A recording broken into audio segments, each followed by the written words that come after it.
What's up, guys? Welcome to episode number 1 of Dawg Yaps, where I, your host, Evan Underwood, and my co-host, Tony Pack, are going to yap about random things. So in this episode, you'll see us talk about college football, some New Year's resolutions, our favorite movie of the year, and some predictions for the upcoming Formula One season.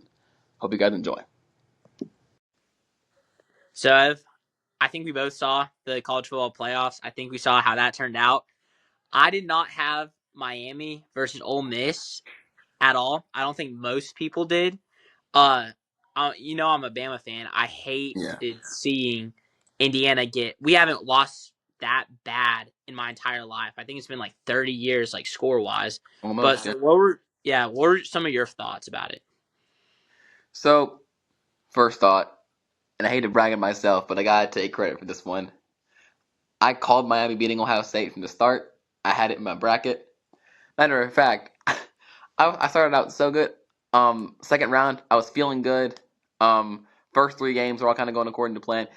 Indiana Alabama game completely shocked me. I mean, I had Indiana winning narrowly, but there's still a thought in my mind like, all right, realistically, I think Alabama's got this, but I don't know. I just had a feeling to pick Indiana in that ESPN bracket. But in my head, I was like, Bama's gonna win this game. Yeah. That completely shocked me. I've never seen. I mean, I knew Indiana was good. I've been telling people Indiana's good. Like last year, I said these guys are going to be pretty good in a couple of years. Then I said Mendoza was really good, but I could not have ever predicted this. I thought if anybody except Alabama, and they're a free pass in the next round, but Alabama's Alabama, and I thought they were going to take it. So I guess Alabama is not the Alabama of the Saban era. Well, there's no I guess. There's an I know. They're not the Alabama of the Saban era. No disrespect to Coach DeBoer. I think he's an okay coach. Not a great fit for Alabama, though. I think they need to start looking into other options because Alabama is supposed to be the staple of college football, and they were for almost as long as I've been alive. So I think maybe if give it one more year, if they can't get to that championship level once again, they really need to start rethinking their hire and looking into different areas. Now, the main thing that I really want to talk about, Georgia and Ole Miss. So in my bracket, I was a perfect 7 for 7 going into this game. And out of all of the first 8 games that I predicted, I think Georgia and Ole Miss might have been the one I had the most confidence in. Because Georgia was red hot. I thought there's no way that they blow this thing. This is their year. They're going to return to their form that we saw in 22 and 23 as the best team in the country, the undisputed best team in the country. I thought there was nobody even in their league. Then there was Ole Miss. So I was feeling pretty good. You know, Georgia was up early, and Georgia's a fourth quarter team. So since they were up early and they're a fourth quarter team, I was like, oh yeah, no, they got this. As a matter of fact, and Tony will tell you, I was like, yeah, this game's over. Let's just go get on FIFA or something, because there was no point in watching the game. Georgia's got this, and I'm not gonna I'm not a Georgia fan, but I like Georgia, so I wasn't too worried. Like, they got this game. Then, after a quick game of FIFA, I come upstairs, boom, 21-19. And then just like that, boom, Ole Miss has the lead. Boom, 10-point lead. Oh, okay. So, then Georgia came back, and I was like, all right, they got this. They got momentum. They're going to win it in overtime. And then, what happened? Like genuinely. They let Trinidad Chambliss get a great pass over the top. Huge mistake. Cost him that game. And then a whole bunch of drama after the game. I don't know if you guys saw the ending. Ending was absolute ridiculous. They rolled the stage on the field, rolled as he off the field, had to run one more play, and I'm not going to get into details, but I mean, yeah. Point is, I don't know how Ole Miss did it, and now they're here. I think it's going to be a great game between them and Miami. I think it's going to be a better game than it would have been with Georgia and Miami. So I'm actually very happy that we've gotten to this game. And on the other side of the bracket, obviously, Indiana, Oregon should be a great game. So even though the bracket may have not gone entirely as I would have wanted it to, it's going to set up a great semifinal. And my prediction, we're going to see Indiana and Ole Miss in the championship and Indiana winning it all. So with our New Year's resolutions, a lot of things happen in 2025.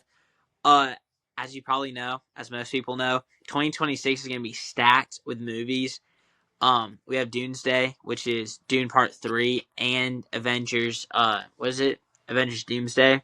That's going to be great movies. We're going to do the Odyssey. That's going to be a great movie. But 2025 also had some great movies as well.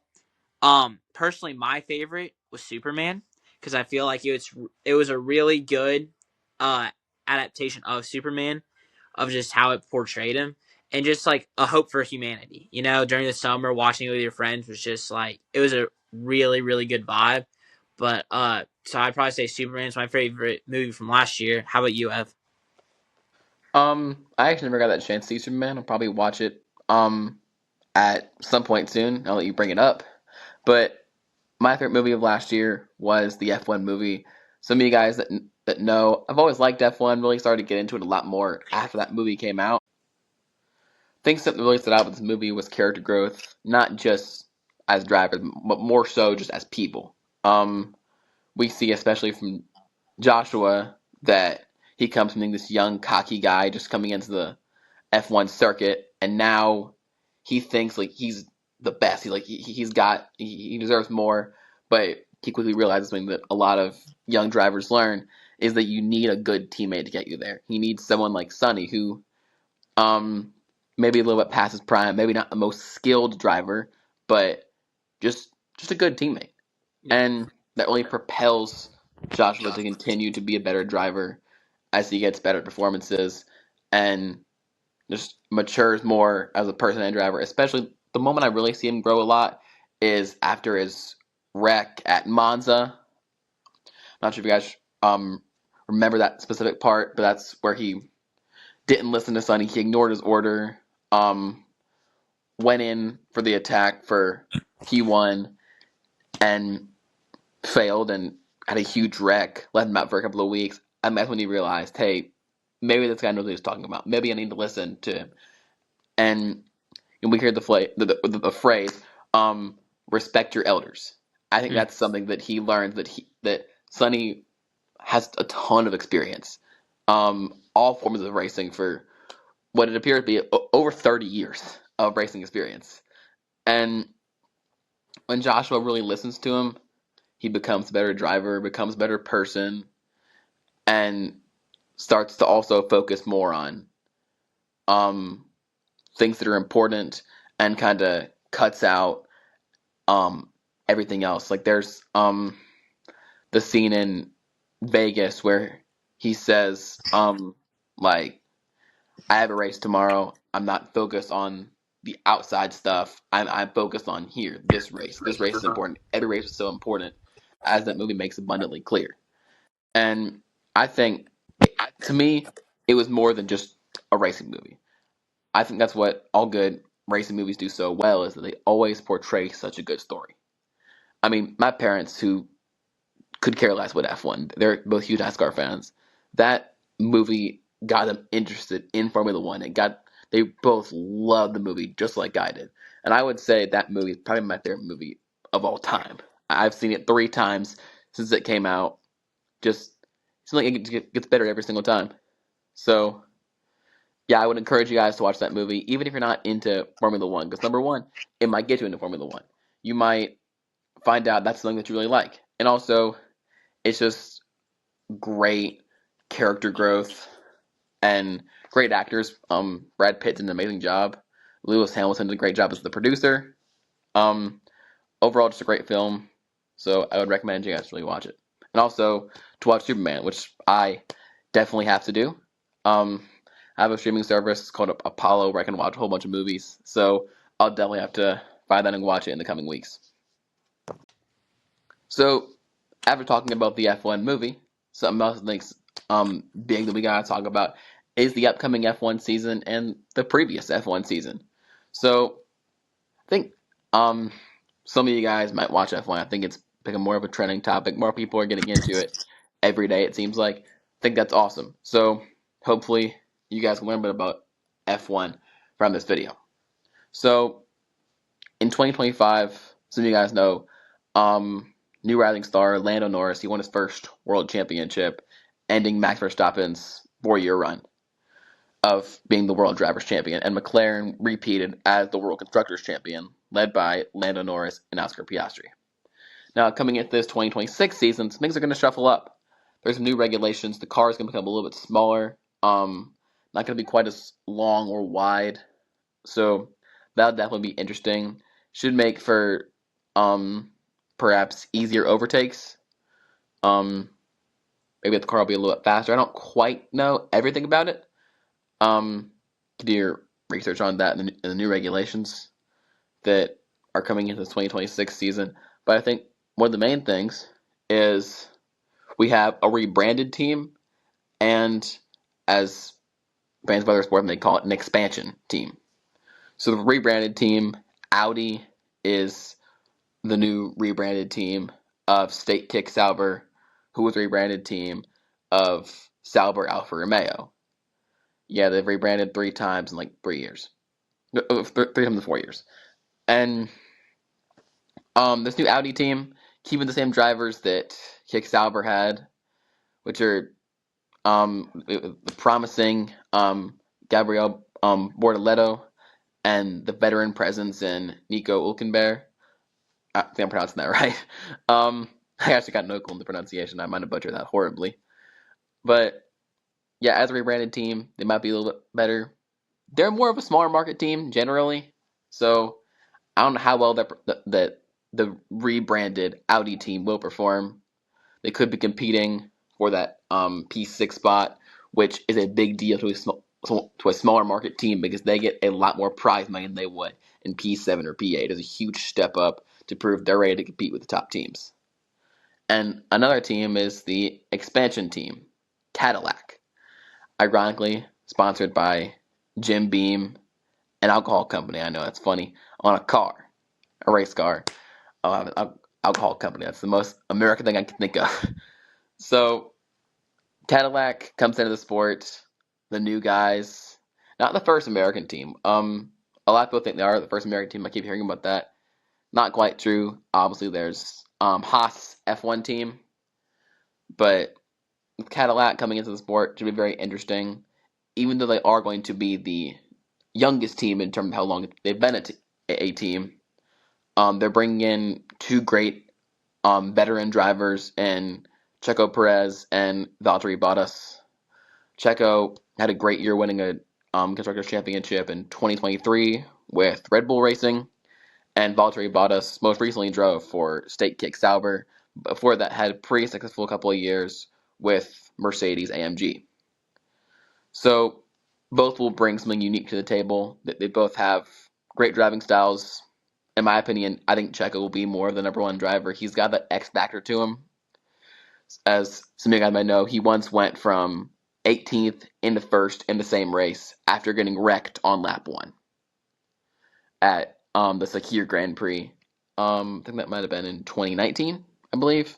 Not too long ago, back when he raced for Force India Racing Point, which is actually no longer a team. But they'll both bring something unique to the table, in my opinion.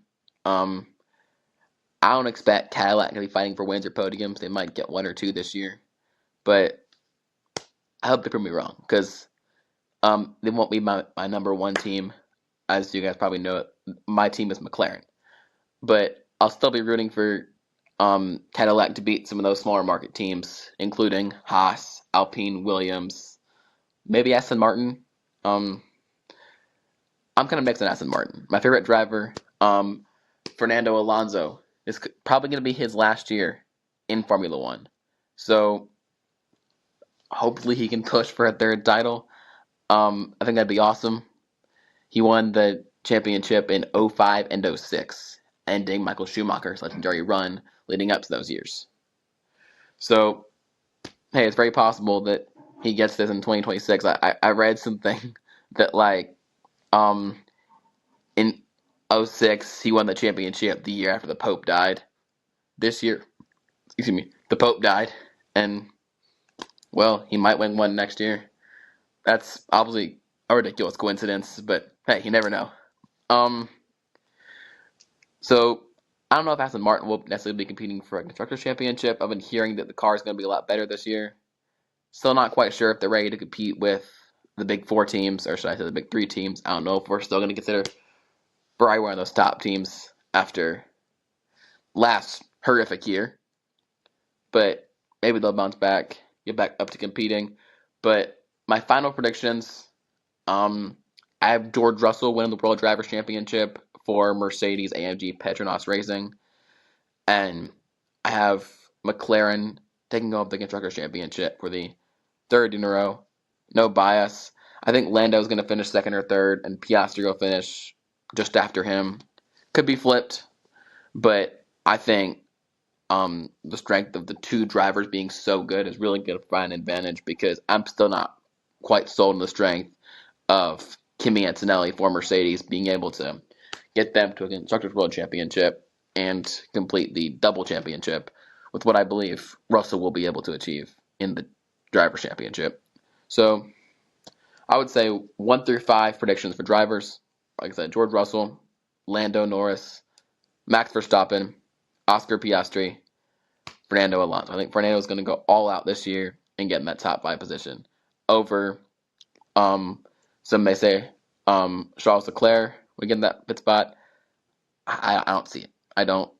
Some may say Kimi Antonelli. Like I said, I really don't see it quite yet. I think he's going to get one in a couple of years. He's going to get up there, but I just don't see it for next year.